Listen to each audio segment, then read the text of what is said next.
Call me crazy if you want, but I've never liked store-bought pets.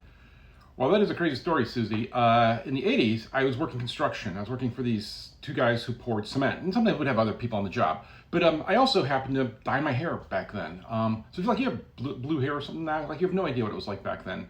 I have 3 older sisters. I thought that was goof. It was funny, right? I wasn't trying to make a statement, but boy, did people not like it.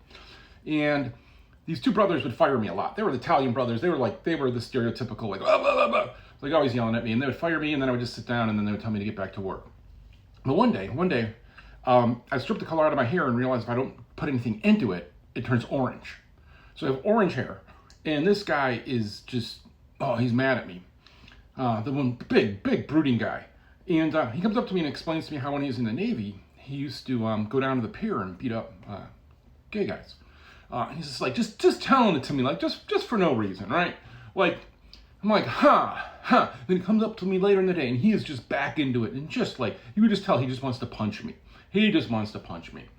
And I kind of had it. It's a lousy job. Like, you break up the cement first with sledgehammers or machines, and then pile it onto a dump truck, and then you take it off, and then you pour the cement. I don't know how to do any of this, right? I know how to do some stuff, but like not this kind of stuff. So I'm like, screw it. I'm out of here. I'm gonna go take the truck to the dump. So I know how to drive trucks at this point. I'm not certified or anything like that, but this is Cleveland. Like, nobody cares, right? So I'm driving the dump truck to the truck, or the dump truck to the dump, and get there, and I realize I have made one big mistake, because I have no idea how to operate a dump truck. So I back it up, like I've seen other people do, and I just stand there, and I don't know what to do.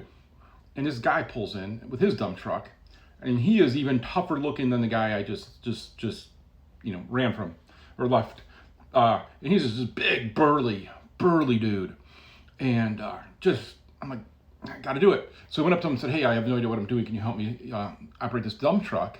And he kind of comes over. He's like showing me, and then we put it down, showing me what you gotta do after that. And then he just breaks out a cigarette. I don't smoke, but he's like, hey, have a cigarette. I'm like, all right, sure. We just sit there for 10 minutes. It's 2 dudes with crappy jobs complaining about our jobs. It's a good guy. Think about that guy like once a month of just, as good people go in this world, that dude was one of the best. But for the job itself, I stayed there the whole summer. I got fired, I don't know, a dozen times and then rehired instantly. They are horrible human beings. They used to yell at me for not guarding the tool truck. A black person walked by. Like, absolutely horrible human beings. I don't know why I stayed. I don't know. It was a whole summer in between college, so I just think yeah.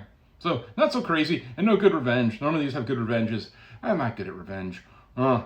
But that dude, be a good dude like that.